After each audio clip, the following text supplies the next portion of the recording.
All right, we're ready. All right, Joe, we're going to get started with our facilities committee meeting. We wish our board chair, Chris Haggerty, a speedy recovery as he is home sick today with whatever is going around, which is pretty much everything these days. Tis the season. It is. So let's just get started. If you've had a chance to review the minutes, we need a motion and a second to approve the minutes. Do I have one? You do. I move that we approve the minutes as presented. Do I hear a second? Second. We have that. All those in favor say aye. Aye. Opposed, nay. The approval of the minutes passes, and we will get right into it with Marcella and Lori. The floor is yours. Awesome. Thank you so much. Good afternoon, members of the board, Superintendent Taylor, and also staff. Thank you for giving us the opportunity to come to you this afternoon to present the official 2023-24 Facility Utilization Report. While some of you may have participated in previous presentations, one-on-ones, and gotten some background information, we thought it was important that we bring this data forward because you've been in your seats a little bit longer now, and you've actually been able to utilize some of the data from the FIR. So now coming back and doing a recap of some of that information we thought was really important. So thank you for giving us the time to do that today. And I have a new clicker here, and Susan promises it's going to be easier than the other one, so bear with me. Before you jump in, Yes, sir. do you prefer questions at the end or throughout the? You're welcome to do it either way. We've gone through it a few times now, but there are always great questions that are likely to come up from anybody in the room, so All right. however you care to You all handle feel it, compelled and you we'll have respond. questions, just please jump in. Yes, sir. Thank you. Thank you. The Facility Utilization Report, or as we more fondly refer to it as the FIR, the data from this report is used to support many efforts. It's published twice a year. Typically, we publish it in December with the official PMR2, or Principals Monthly Report, Month 2 membership. Then we present it again in March, and that's with the projected membership for the upcoming school year. So later in the slide deck, you'll see kind of some next steps of some information we're going to be bringing forward to you. So the forecast, that membership forecast that we'll be bringing in February, we'll be using that data to inform the 2024-25 projections. The background data of the FIR helps us monitor many things. We monitor compliance with class size legislation. The document itself highlights when a school may need to be capped, when a school may need to be uncapped, or when there are issues with how spaces within a building are being utilized. The FIR itself helps us provide consistency in expectations, equity in how a building can or should be used, and is necessary to support long-range assignment needs to plan for the growing needs of the district. You as board members use the FIR when you're approving enrollment caps, which we'll be bringing to you in January. You use it as part of your transfer appeals process, and you also, and for the development, review, and implementation of the assignment plan, which we just recently completed. Today, we're going to give you an overview of the FIR. We're going to highlight changes from the last FIR that you saw and answer any questions you may have. Not going to spend a lot of time on this slide, but we thought it was really important to make sure that you understand that our work in long-range planning aligns with the strategic plan. And it aligns in this manner, but I know there may be a lot of questions, so we won't spend a lot of time on this slide, but can come back and answer questions if you have any. There are a few terms that are important to understand and how they relate to the FIR. A few of those that I'd like to highlight are ADM, PMR2, and enrollment. Historically, we have used the terms membership and enrollment interchangeably, but it's very important to understand there is a difference. ADM, or your average daily membership, is subject to attendance violations. whereas the enrollment is the total number of students that's enrolled at any particular school, regardless of attendance violations. An enrolled student is not counted in the ADM after 10 consecutive unexcused absences, otherwise referred to as attendance violations or violations of the 10-day rule. When enrolled students return to school after that time period, they are once again counted in the ADM. The PMR2, or Principal's Monthly Report, Month 2, is the average daily membership. That's the number that we use for funding identification for the district. During any standard year, the enrollment numbers and the ADM the enrollment numbers are going to be higher than the ADM and the PMR2 numbers. And again, important to note that the number of students enrolled above PMR2 are not identified in our base funding request, and the funding for that number above ADM has to be identified from other sources.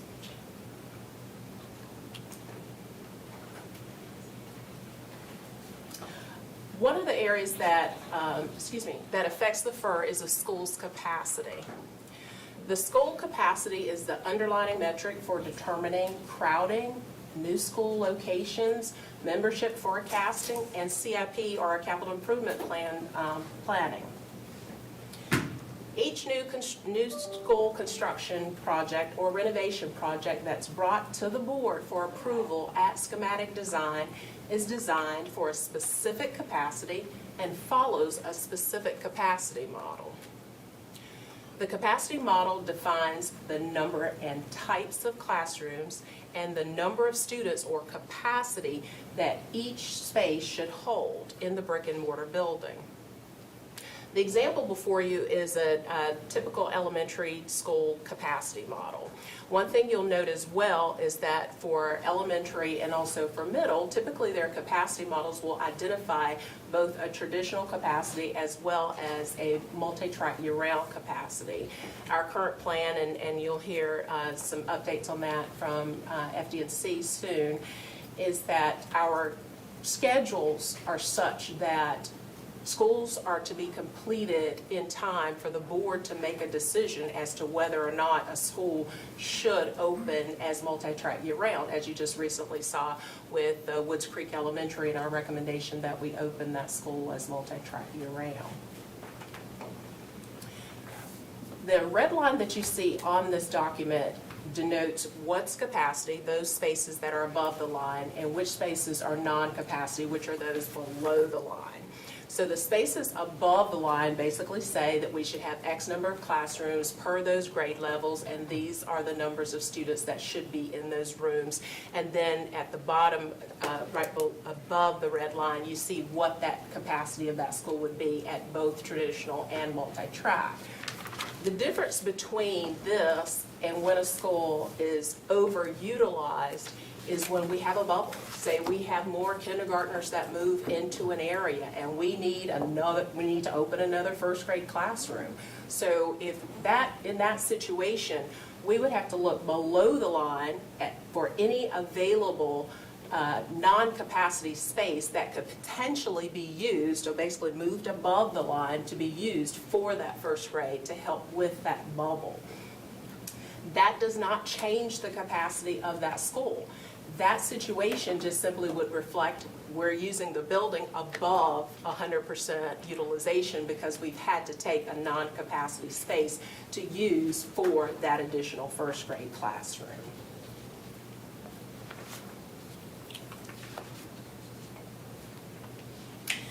You've heard, I think Ms. Pulliam and several others have talked about class size legislation. Class size legislation has a huge impact on our work here at the district.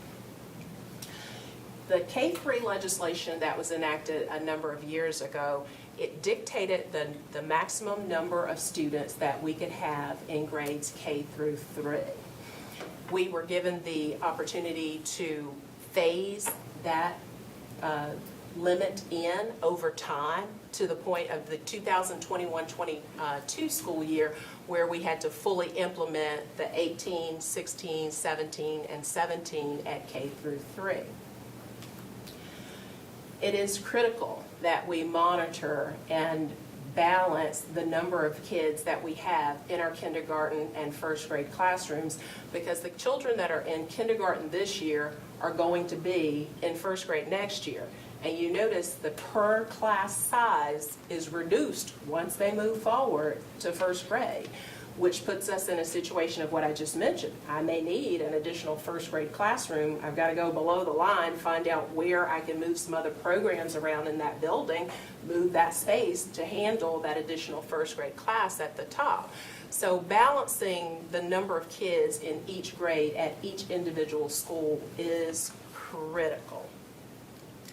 You may note that grades 4, 5 are not shown on this slide.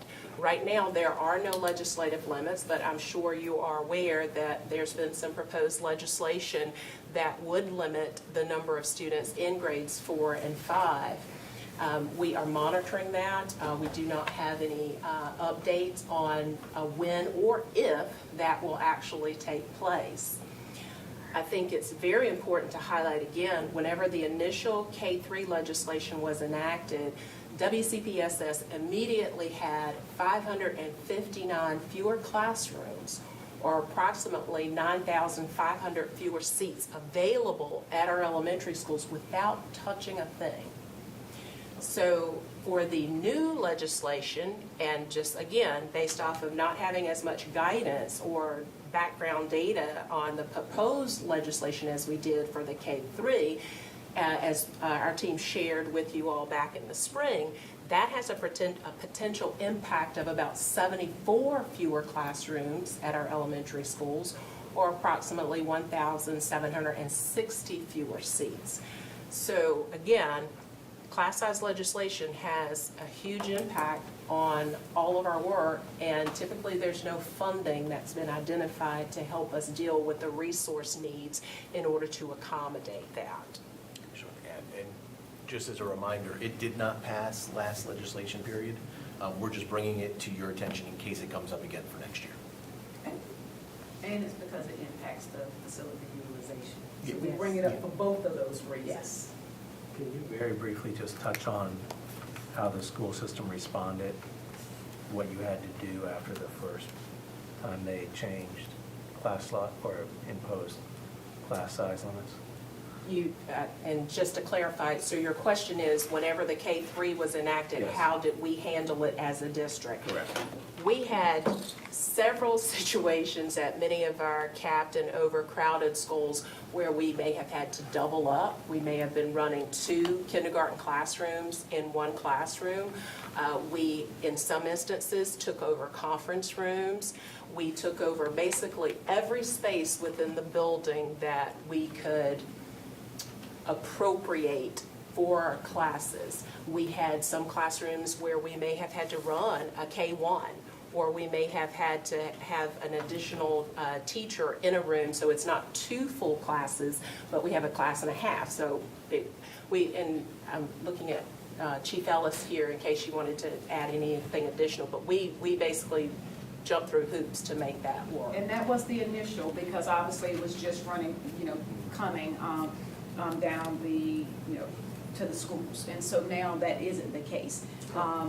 We appropriate out of targeted enrollment. You all have heard a lot about targeted enrollment. So a principal who goes oversees that there's the school, that class is going over its average or the limit, they send a request to the area superintendent, and the area superintendent sends it to me for approval of targeted enrollment to hire a teacher. There are several areas in which we are exempt, like charter schools, long dual immersion programs, obviously some of the specials like the arts and those types of classes, but those regular classroom K-3 classes, we always hire a teacher.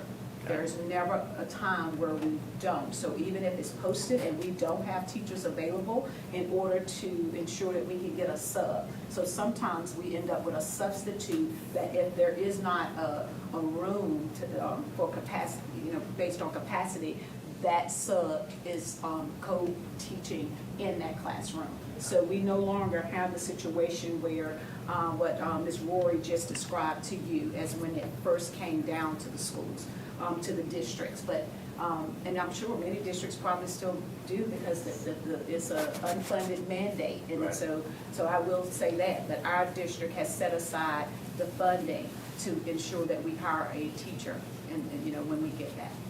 Ms. Matt? I was just gonna say, I mean, it's in a lot of those schools where they're crowded, you saw a lot more like speech being done in the hallway, Art on a cart.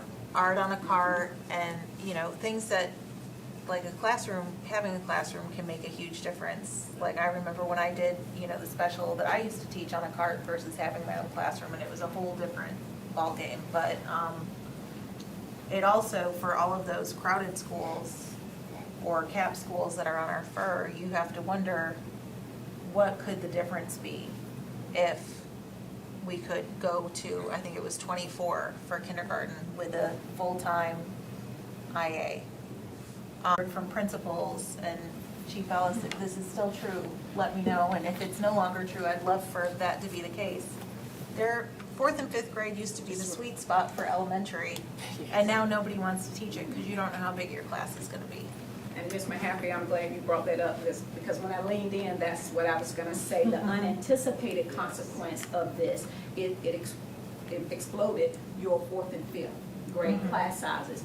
Although we have put in a mechanism for that as well, so the area superintendents alert me when we get to 30, 31, because we treat it as a K-3 limit. That's just too many. And so we allocate a teacher out of targeted enrollment for those situations too. But that is, Ms. Mahaffey, spot on. That's exactly what occurred, is that our 4th and 5th grade class sizes are much larger now. And when we didn't have the K-3 legislation, you could still manage the 4 or 5 classes with still 24, 25, a reasonable number of students in a classroom, but we don't any longer. But we do monitor it. When we start hitting 30, that's our limit as a district to put in resources to support it. And that's when people were applying for teaching jobs.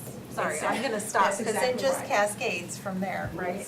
Yes. Yeah. But you all shared if there was an impact, 6-12 as well, because you have to have those teachers in K-3. The GA knew they made a conscious decision that they were going to increase class size grades 4 through 12. So a lot of districts, they even had to increase class size in middle and high school so they would have enough positions to fill. I don't know if that was the case here or not. What I would say to it, I mean, Ms. Rory, feel free to chime in, but what I would say is that it's unique depending on schools, because our that middle school time is where a lot of kids and families make a different choice for their kids. Right, So right. we have an increase in from charter or private or something else. So we actually see fewer numbers. Our middle schools are not as full or to capacity as others, but then you'll have some schools Right. that they're still bursting out the seams in certain regions, and you all probably know which regions they are, but we do still have them. So I do say yes, Dr. Taylor, we definitely see it. It's just not as widespread as K-12 is across the district. We see the impact. 6 through 12, we see it depending more on region. And I don't know if Ms. Rory, that's correct? That is correct, and thank you all so much for that comment. We still set the capacity at middle school at 26, because there are 2 spaces. There are general ed classrooms and there are science classrooms that carry capacity at middle school. However, when you get to high school, that's a totally different scenario, because depending on which high school it is, your CTE classes change, your offerings, any of your offerings and specials change. And depending on what those are, there are different limits, because if you're running a FACS classroom and we're only providing 5 kitchens, I can't have 50 kids in a FACS classroom. You don't want 50 kids in a FACS classroom. So that, at high school, it's not as clean cut as the capacity model for the I elementary. mean, I don't think you want 50 kids in any classroom. No. I mean, I think the max I had was 28, and that felt like a lot. So these teachers that are doing 30, 36, Yeah, those That's- CTE classes will Yeah. have some class size maximum, like we talked about, that you can't exceed. But GA generally knew that that's the position that they were putting districts in. They put the K-3 class size restriction in place. It's painful. And Dr. Taylor, thank you so much for bringing that up as well, because there are also limits on the size of the science classrooms. So DPI will really hone in on those numbers. You don't want a supersized amount of kids in a chemistry class. no. That's, I just appreciate you all telling this story, because I think sometimes we review this information. I think it's always important to tell the story of what happened over and over again, because we have new parents coming in, new families coming in, and they may not know this, and it's good to just say it over and over again. So thank you all for doing that. Well, I mean, I had an elementary school where we thought in the assignment plan we'd be potentially getting rid of their trailers. K-3 class size came, those trailers are still there. Yeah, yes, ma'am. yeah. All right, we're ready. Please. Okay. Yeah, thank you. Thank you. Those are awesome questions. This is something else that impacts the FER. One thing you'll notice, typically our new schools do not open at full capacity. The example I always like to use is at high school. Usually you're not going to ask your 11th and 12th graders to move to a brand new high school. However, we would open them with 9th and 10th graders, which is why it would open at 50% capacity in year one. And then those kids would age forward until they are the top kid at that school in the 12th grade. So similar situation at elementary and middle, but at high school certainly having to change mascots and those sorts of things is a little bit more of an issue for some of our kids especially.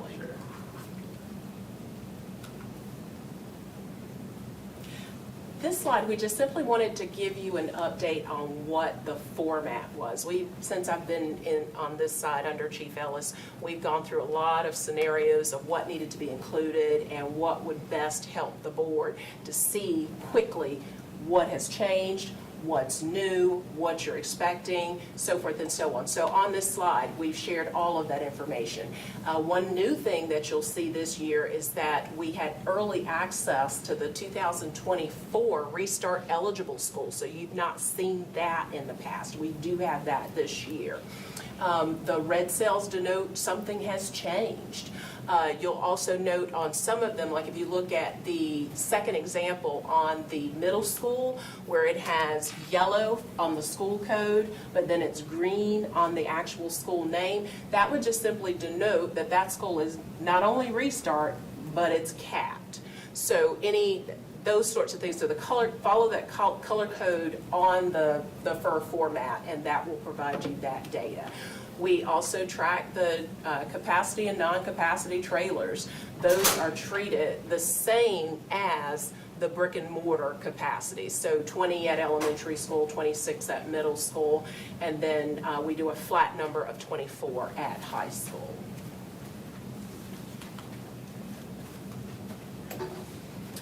Now we wanted to highlight some of the big changes from the last time you saw the 23-24 projected FER. This year, we had a cap placed on one new elementary school, Apex Friendship Elementary. We removed the cap from one elementary school, Sycamore Creek Elementary. 3 schools have capacity changes due to trailer removals. Bauckham Elementary, which is undergoing a major renovation replacement project. Fox Road Elementary, which was under capacity, and we needed those trailers to send out further east in the county. And Timber Drive, as we are returning some of our leased units and repurposing one of the newer units that was on that campus. One school had an increased capacity while at the Swing Space site, which is Balcom Elementary. And we did that in anticipation that when we come back to the Balcom Elementary School campus, they will have the larger capacity available. So we went ahead and realized that increased capacity while they're at the Swing Space of Woods Creek. And then 2 schools had an increased capacity in their second year, as you saw in the slide a second ago, Apex Friendship Elementary and Barton Pond Elementary. Quick question. Yes, sir. You mentioned that we returned leased, Yes. so we don't buy all the trailers. Is there like a breakdown of what we bought and leased? We do track that information. We don't track it on the FUR because it's not something that the board typically has discussion about, but we can certainly share that data with you. We own the majority of our fleet, Okay. but we do still have leased units. The unfortunate thing is that the leased units are the newest units. Got it. And most of the leased units are our multi-classroom units, which Yeah. have the group restrooms, interior, meaning once you're in there, you're in there. Yeah. So it's a little bit of a conundrum there, but we do track that, and if you'd like to have it, we can No, certainly. I just wasn't, I didn't know that we leased some of them, that's all. This is So, part of the 101 presentation, correct? The Trailers 101. Yes, the Trailers 101 presentation, which we've shared in Next Steps, just simply so that if you wanted to go back and take a look, but Right, again, appreciate it. if you'd like that data, we can. no, that's good. I don't Okay. think Awesome. For our middle schools, we had one middle school that had an increased capacity in its second year, which was Herbert Akins Road Middle School. For our high school and alternative schools, when you last saw the FUR, we were showing that we were going to increase the capacity at Heritage High School. So this has a change on the trailer issue because on the trailer column, because we were not able to get those trailer units placed. We along with Facilities Design and Construction, are still working with the municipality and consultants to see how we can resolve getting additional capacity for that campus and still meet the current regulations and guidelines for the town of Wake Forest. And as soon as we get that, we'll bring that back to you as a change. We have 2 high schools that increased capacity, the Wake Early College of Information and Biotechnologies in year 2, and Willis Spring High School in year 3. And just as a side note, I know we had a big public event for Parkside and so forth just recently. And so the other component of the WESIB, or Wake Early College Information and Biotechnologies, doing both there, will open when that Parkside WESIB campus opens in the future. We also had an additional SCORE facility, or a Second Chance Online Re-Engagement Education Academy. So we had an additional location of SCORE open in North Raleigh.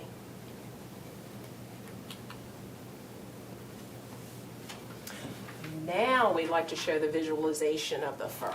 This basically gives you an idea of what our crowding numbers look like without picking up a single document with a single number on it. And Long Range Planning would like to say thank you to our GIS team, to our Office of Real Estate Services, because those teams provide a lot of input and data in helping us keep this information current for the board.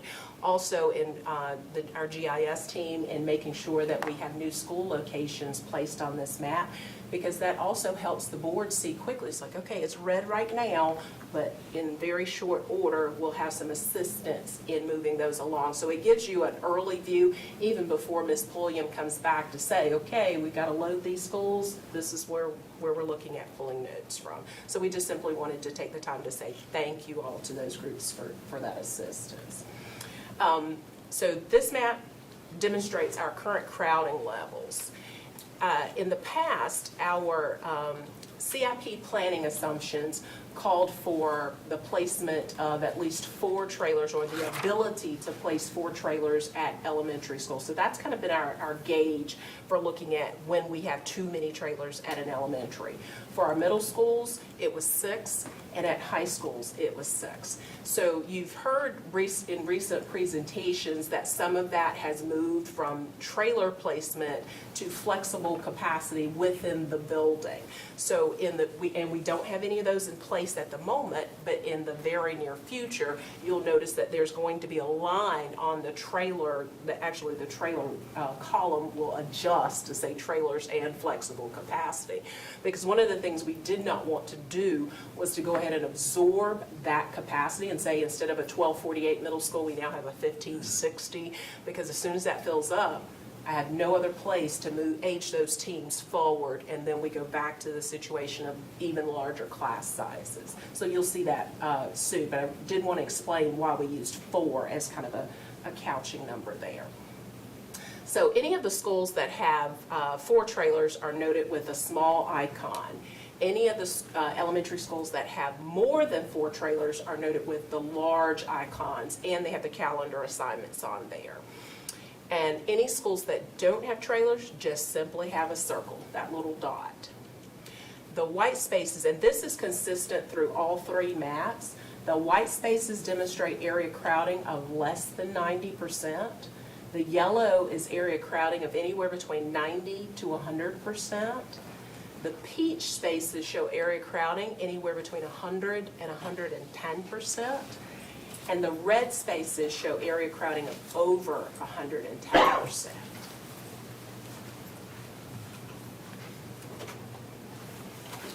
And as I just noted, this graph is for our current middle school crowding levels. And as I just mentioned, we've used 6 trailers as the note for whether it gets a large or small icon on this map. And again, similar to elementary, if they don't have trailers, they simply get a circle. The colors, same crowding percentages. And lastly, the current crowding levels at our high schools. Again, they use we had 6 trailers as a base for high schools. And when you look at the FER, you'll note there are quite a few high schools that have more than 6 trailers. So they would get the larger icons. Same denotation for the color coding.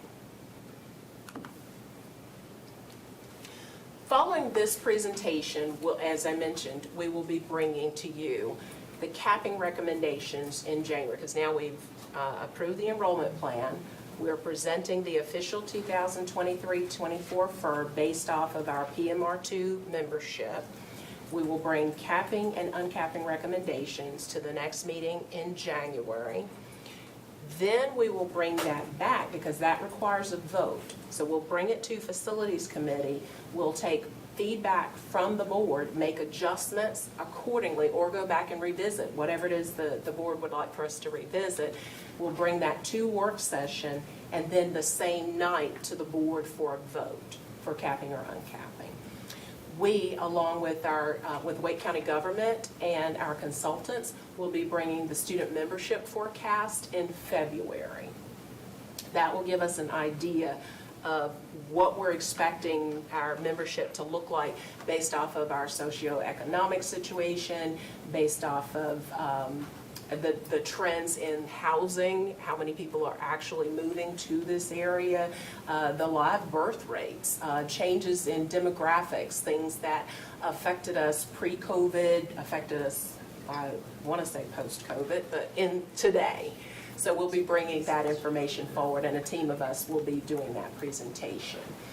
Once we share that information with you, then we'll come back in March and share the 2024-25 for projections. And we'll also share what changes are expected for that upcoming year.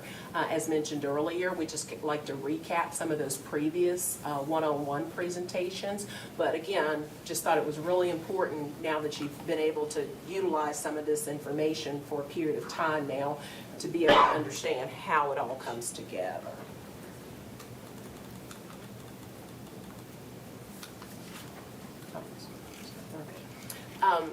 And again, this process takes a collaborative effort. It takes many departments, not just the ones I just mentioned a second ago, but we also wanted to send a special thanks to our school principals, our assistant principals, our site-based data managers, technology services, Office of Student Assignment, Communications and GIS, Real Estate Services. That's just to name a few people that have their hands into this work. We work across the board, and we just simply wanted to acknowledge them and say thank you for their timely contributions.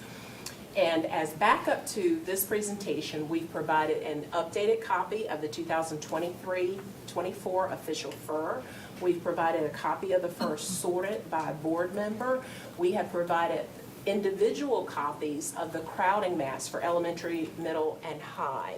And one of the things that we learned in the past is that while you can't really zoom very well on those maps inside the PowerPoint, just simply because the size of those files are so large, it's great to be able to zoom into those. So we thank you again for your time, and if there are any additional questions, I'm here, Mr. Carosa and Ms. Pulliam and Chief Ellis, and we have our counterparts here with Facilities Design and Construction. Thank you. Questions going around? Ms. Caulfield? Thank you for that. In regards to the trailers. Yes, ma'am. Will it ever change that we are going to try and utilize additional spaces versus the trailers? Is that a goal of ours at all? Just to clarify your question, so you're asking if we are going to move to more interior flexible capacity? Yeah, because you did mention flex space, which is great because you're keeping it internal, so for safety reasons and all flow, everything, it just is kind of better to keep it within the school. But you did mention that we're not actually using it yet. I guess we're just planning for some of the space. We haven't opened a school that has that. Fuquay Arena Middle School, when it opens at the new M15 Bowling Road and Bowling Road Elementary campus, E49, that'll be the first school that will open that has the interior flex space of 6 classrooms at middle school. And I think we added it with Baucom Elementary with their new site as well. I think we took away the trailer, but I'd have to go back and look. The trailers did go away, and the capacity increased to 716 in year 2. Okay. But I'm not, I can check on that, but I can't confirm I can't that they remember. got that one. Okay. But I'll check and let you know. If I might just ask, for confirmation, we haven't had a trailers 101 since 2021, Correct. so maybe we should put that on the 2024 agenda. Yeah. Please, continue, Ms. Caulfield. I think the majority of my questions would be centered around that. We do see that we have just a major amount of increase in Wake County with development and families coming here, businesses moving here, which means even more families, apartments, high density. So all of that is, going to be centered obviously around our schools. So I don't see the trailer or the need for the trailer shrinking. And I understand the idea of the trailer is to be a temporary solution. So my part B was going to be how many temporary solutions do we really have versus the need for it to be permanent?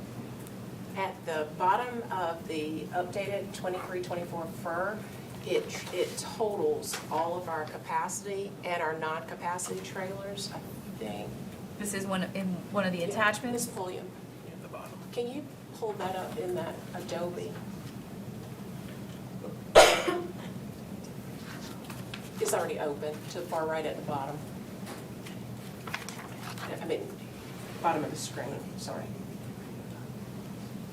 Come straight down to So the it bottom comes up. bar. You'll Well, see either about a one. 9,000 seat increase at elementary level due to trailers. Right there. So we were able to add 9,000 seats At because of just the the elementary trailers. So I guess the trailer 101 would actually be beneficial because I guess the point of my question is, are we ever going to try and find out how we can replace it and move the students back into the school? And like part B of that would be like heritage. You said that you're still trying to work with municipalities. There is a whole space there where you could put the trailers, but there's also a major doorway that comes off of it that we could actually add space, like attachments. So I think we did actually discuss that once in the past of what would be the cost, one versus the other. Yeah. Obviously nothing outweighs safety, but that would be my concern, especially at the high school level, that we'd be able to utilize that where it actually, the entrance, they still have to go through the school to get in and out versus going into each individual trailer. If I can try to, I think I can get to part of your question. Okay. Will we ever instead of doing trailers and do that as a brick and mortar building? That is actually one of the discussions we're having for Heritage because of the limitations on what kind or type or the amount of glazing. It's a whole list of things that would impact our ability to place those trailers there at Heritage. One of the challenges is this. In our CIP executive summary, you would note there is a line item for temp classrooms, i.e. that's trailers. That's not flexible capacity, that's just dealing with trailers. That number has ranged somewhere between 2.7 million to about 3.2 million per year. Since the time that we did that Trailers 101 presentation, we have encountered quite a few challenges, and I may look to Mr. Strickland or Mr. Burnett for confirmation or updates on some of this. We're having some difficulty getting vendors. We're having difficulty getting people who will bid on either placing new or moving or coming to repair or coming, we are experiencing some real challenges with that. The last placements we were able to do, I want to say it was about a 6 or 7 classroom unit, cost us about $1.7 million. And if I'm taking that amount of money to place a 6 or 7 classroom unit, I'm not going to get very far if I only have about $2.7 to $3.2 million each and every year. So it creates a bit of challenge. We do still have a trailers master plan. The challenge is we've not been able to follow it. Again, we have to be able to entice people to want to come and deal with those units. I will also say that we have to be cautious as far as how many of those spaces we move into a building, because I think there really is a such thing as too big. So how big is too big? Right now, we've determined that 716 inside the brick and mortar at an elementary is our standard or our large elementary school for traditional capacity. 1248 at a larger middle school traditional capacity, or 2240 at a high school, because we don't have multi-track year-round option there. So if we're looking at a situation where a campus has 31 trailers, there's not a whole lot of opportunity of moving that into the building if it's already one of the larger campuses. And to also keep in mind, whenever we're doing brick and mortar, the capacity inside that brick and mortar affects the car stacking, it affects the car parking spaces, it affects all of your core spaces, your cafeteria, your media center. Any of those spaces are impacted by the number of kids that we say we're going to put on this campus. And trailers add to that, and we have to address it accordingly. And to add to that, the issues and concerns with trailers, getting them added or removed, is the strict restrictions that are placed on us with when they can be moved and how, and so that affects our bidding process. I would say, since we have 3 items already for January, February, March, that maybe we shoot for April for, Okay. I mean, whoever is chair and vice chair of this committee can do that, but for today, if we could just kind of plan on bringing that to Yes, this sir. committee in April, that'd be fantastic.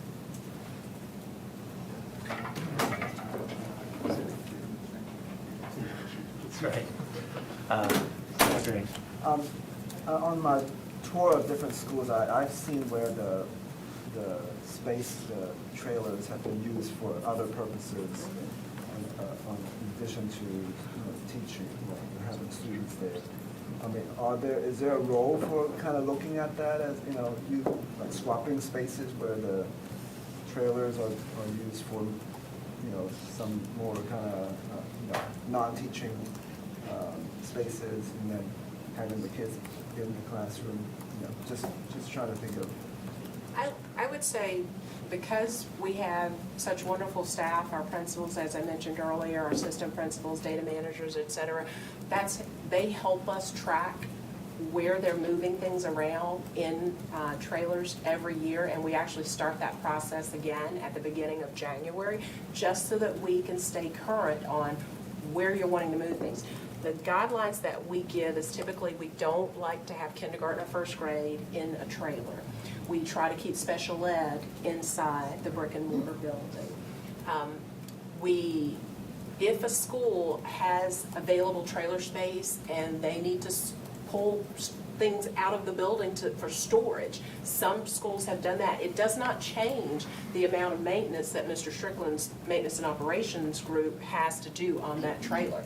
You still have to go through and do your monthly inspections. You still have to go through and do the servicing and changing of filters. So the cost does not change regardless of whether we're putting chairs in there or whether we're actually putting a program in there. But the guidance that long-range planning gives the schools is these are the things, let's not do that. And then the school has some flexibility with the rest of placement of classes. I'm just thinking in terms of safeties and environmental comfort for some of the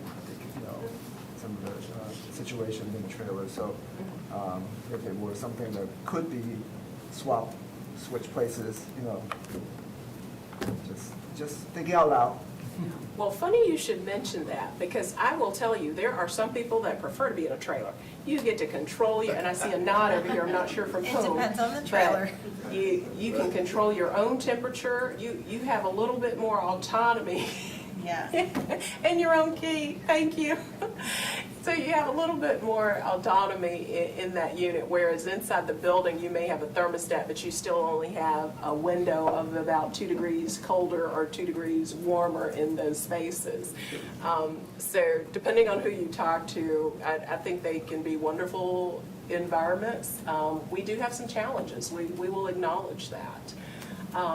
But Ms. Caulfield, to just go back to the point you made earlier, I gave you a number of 9,000 seats at just the elementary level. Yeah. If you look on the screen, we have about 18,000 seats that are available to the district through trailers, and that's to the tune of 847 capacity trailers that we're using. And that number will change each year. So as you see this coming year, when Swift Creek Elementary, as an example, swings into the Garner swing space location, the majority of the general classrooms on that site are in pods, classroom pods, which are the multiple classroom units that have the interior group restrooms. So when you look at it next year, the first thought might be, oh my God, I thought we were getting rid of trailers, but you just added more. No, we're having to utilize those existing trailers on a swing space site. So that particular school, while they might have 2 or 3 at Swift Creek now, it will show about, and don't quote me on this number, somewhere 3 times about 8 each for the coming year. Glenn, I know that Mr. Haggerty had questions about calendar. Do you want to do that now as it relates, or do you want to wait? Sure, That's sir. up to you. So as part of the capping, go back to the schedule, the timeline. So as part of the capping presentation that'll be coming in January, we're going to recap with the board. We've gone through a reassignment. We will now talk about capping. The last lever that we generally pull when we're talking about addressing crowding concerns throughout the district is calendar. And so we'll begin to bring information to you to look at what options do we have in certain parts of the area around the district. As we saw in some of the feedback through the assignment plan this year, We saw more and more families asking questions about why not convert school calendars to address crowding concerns. We'll look at that and we'll start outreach to particular families throughout the district, getting their feedback as we explore all the options we have available to us. So that we will be bringing in January. Will that be coming to this committee, or will that be coming? Yeah, it'll come to the facilities committee, yeah. And we will not have any answers or solutions, we're just starting the conversation. So bringing it to the public's attention. Great. Any other questions? Thank you very much. Thank you. Thank you. Appreciate it. We'll roll right into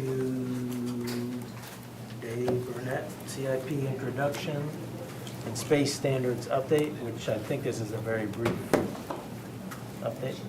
And all yours. Do you need this? You have it on. Yes. We'll turn it back on. Okay, thanks.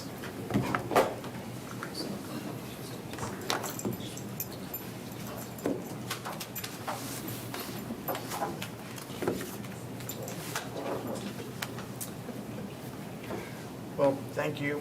This will be quick. For the most part, most of you, I think, have probably already seen this. And this is a presentation that probably was done January of '23 and has been modified in years past. So you may be very familiar with it.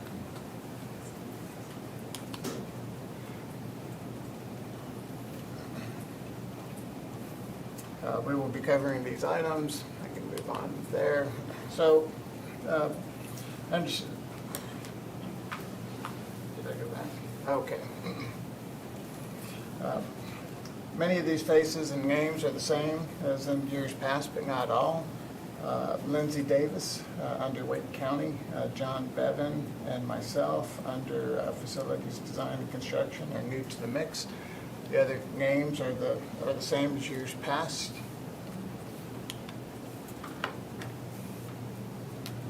This is the schedule and deliverables. All of the above is working towards an April approval, which is traditional here by the Board of Education. This year should be a little bit less involved than years past, especially those years where you've had bond referendums that were coming up. I would say that through the core team process and the joint Board of Education, Board of County Commissioners meeting, which historically is in March, that we hope and expect that for a smooth capital construction budget approval process. And on the core team, I know Marcus, Mr. Strickland has mentioned this in the past, but coming from districts that did not have a core team, that core team is such a great benefit to Wake County Public Schools and to Wake County. It really does facilitate a great communication process. It, as opposed to being adversarial, it's very much everyone's on the same team, and it's just to say it is a great benefit that you all have been enjoying for a little while now.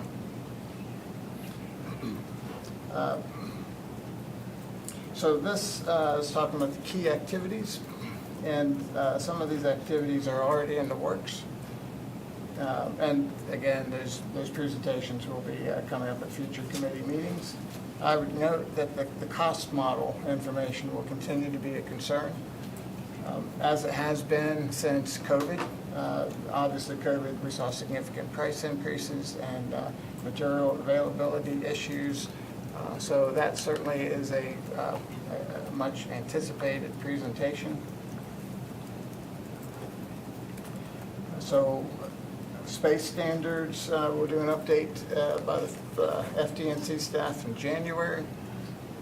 This update is going to reveal some adjustments and tweaks that we've been making to right-size the spaces around the program needs. Some spaces will get larger. Some spaces will get smaller. Fortunately for the cost model, the net result will be a net savings in square footage, which is a needed savings in dollars. Again, going back to that cost model. Elizabeth Sharp and her team have been working on this really since January of 2023. So it's something that's been in the works for a while. FD&C will also provide the latest program assumptions update at the next Facilities Committee meeting. And I mentioned the cost model update that will likely be ready in February. Presentations for SNAP and PREP processes occurred this summer, so we won't repeat that, but we do plan on bringing an update, a project update, status update in January. And we will be ready for the other updates of life cycle technology, security, and mobiles also. If the agenda's not too packed for January, that's the plan. So that was quick, hopefully not too quick, but that really concludes the presentation. This is really, again, an introduction for the CIP process, and we have the updates that are going to be scheduled starting in January.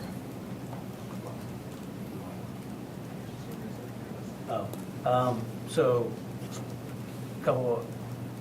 does anyone have any questions? I can go last. I forgot this. So, two things. One, if we could real quick, I know, as you mentioned, life cycle equipment. Is there an HVAC update as far as everything is working well prior to the cold weather, anything like that? I couldn't hear. Just kind of an HVAC systems update very quickly as part I of want it. to answer that. We can wait till new business. No, so, we had It was cold this morning. I know. it was cold this morning. We had a Yeah. power outage at 4 schools this morning. It got resolved within about an hour. We had some challenges with preparing meals, and we've had some usual run-of-the-mill things, but as far as I know, everything has been working mostly okay. Again, with almost 200 facilities, we're going to have stuff on a regular basis. Sure. Yeah. Please. So along those lines, I know the AC was an issue last summer, fall, however, it seems like the seasons are interesting. In preparation for the winter, what steps are being taken so we don't have the same issues that we did with the air conditions? So if you recall, Nate was here some meetings ago, and he addressed that. One of the things he said that over the summer, we do have plumbers go out and begin the preventive maintenance process on our boilers. That's where we provide the heat for the buildings. So we do have some staffing in that area. So over the summer, they began the process of working through, testing things out, getting ready for the fall. So that's preventive maintenance work that they were able to accomplish over the summer and into the fall. So do they do any touch-ups or anything because I know something can work well in the fall, the winter comes, something happens, so I just want to make sure that we're covering all the angles to the best of our ability. Exactly. All we can do is make sure the boilers work, the burners come on, make sure pumps are operational. I mean, all the things, the PM, preventive maintenance stuff that we know to do.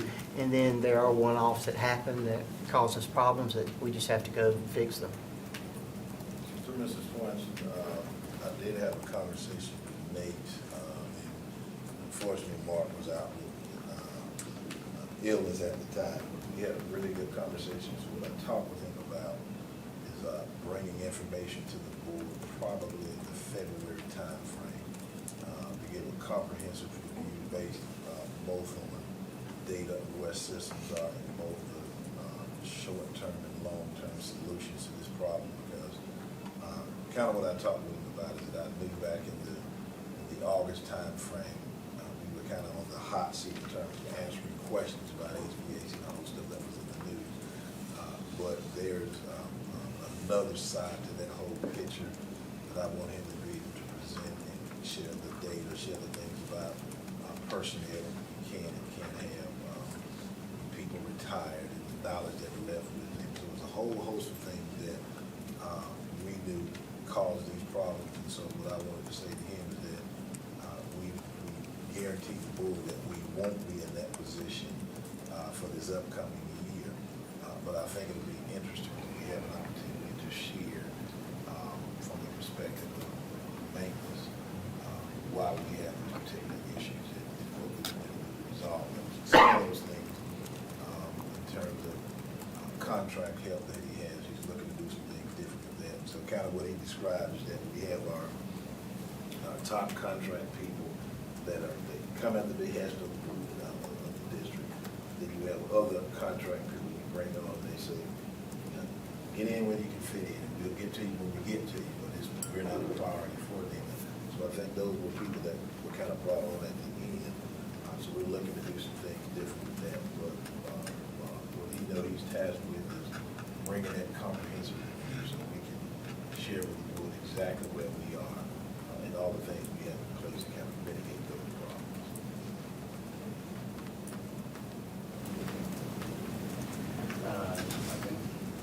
So just to kind of follow up on that, is there a maintenance season for, you know, the hot and cold times? Or It's is it always a all maintenance year-round? season. It's year-round. It's always stuff If up. there are construction codes up, we're in maintenance season. You know, in the last 2 to 3 weeks, I know I was privy to an email about an air conditioning concern. I think you all may remember, we told you earlier back in the summer, our emphasis has been on buildings, you know, main, big, large facilities. And we assign contracted services to individual mobile units. You know, they aren't the priority, it's the main building. I know they're teaching spaces in their classroom, but, you know, that's 30 kids versus, 2,000. So we continue to work both with in-house and contracted staff even today, like they own repairing compressors and working on air conditioning projects. Again, it's an ongoing year-round thing to try and get ready for next summer. We, on a positive note, and I know Nate's listening, on a positive note, we have had some life cycle projects that either have or are coming into fruition that were already in the pipe for some of the facilities that we had problems with last year. So just know that there are multiple projects that had been planned, we just hadn't been able to get to them, but they're in the design stage, ready to be kicked off as soon as we can get them going. And Dr. England, add to that, people always ask the question about the maintenance season. Is there a time that we maintain, air conditioning versus boilers? The answer to that is it depends.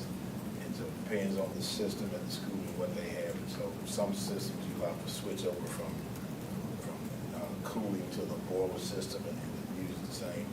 Others, they have the capacity control. So think about your house. You turn on the heat, you turn it on. But some days there may be an extremely hot day in November, and you turn on the air. And so it's not like you have to switch the system back and forth. So it just really depends on what school or what system you're talking about. And what we know is that somebody can turn that AC unit on in November and it doesn't work. And it's something we feel we got to deal with versus the system that's been shut completely off and you don't turn it back on until the heat season comes again, the hot season comes again. Ms. Hoffman? I was just curious if we can have an update how you're doing on staffing. I know that was mentioned in the past that you were short-staffed. How are we doing on that? We could bring that at a upcoming meeting, January, February, maybe. Along those lines, I would like to say it has been a great team effort on the part of many disciplines, and I'll give a shout out to communications because they've played a big part in that. Lisa, and we get to work with some of her key staff. We've been very targeted in trying to identify those areas of greatest need. And so we're doing that with some of our advertising, our ad campaigns and things like that. So we know where the challenges and the problem areas are. We're trying to focus on those as much as we can. Okay. Is there anything that we need to be aware of that you could use help with? You know anyone that fixes HVAC systems? I do, but I think we already have a contract with this company. I mean, just with everything coming up, is there something that we should be mindful of? If it were, we would let you know. We're not afraid to ask for help. So in January, we'll get, it says a review and feedback for program assumption updates. Is that accurate? accurate, and that's part of the facilities. Yes. All right. Before we jump to new business, did you want to just, Dave, did you want to do the facilities 3-month forecast right away? Did you want to just jump into that before we? 3-month forecast? Yeah. Sure. So, upcoming Board of Education meeting, we're giving everyone a break as far as our particular area. But the break's over in January, as we have a lot of items that are coming. Many CM at risk contracts, specifically those are pre-con scopes, and then we have some design contracts coming up too. Those are security related. Then we have several life cycle projects that are coming up further down the calendar in February. And happy to try to answer any questions you might have. I have none. Does anyone have any questions? Thank you very much. New business, kind of open to board members here or staff, if there's anything. Ms. Caulfield, you had something that you wanted to? Yes, I had a very interesting conversation when we went to the School Board Association and I met with one of the companies there for, it's like indoor air quality, iota.com. And, excuse me, they work with data analytics, indoor, outdoor air quality. It was kind of like a battery operated, so it doesn't have any kind of security thing, and it kind of just alerts a little bit more proactive and kind of helps us. I was thinking maybe with our maintenance and shortages, like staff-wise, would that be helpful or something we can consider? So as with all information we get like that, and typically when there are school board association meetings, we get an influx of Right. people wanting to do business with us. We vet what's out there. I forwarded that to M&O for them to take a look at it. Again, we will take a look at it. I think in doing some rough estimations, it was pretty expensive as well. But we'll take a look at it, and if there's merit to it, we'll do a deeper dive and see where we need to go from there. Yeah, it sounded helpful as far as like just less hands on deck if we were short with that, but thanks. That's all I can think of. Anyone else? For the good of the group? Going once, going twice. If we have nothing else, this meeting is adjourned. Thank you all for coming. Thanks. Happy holidays.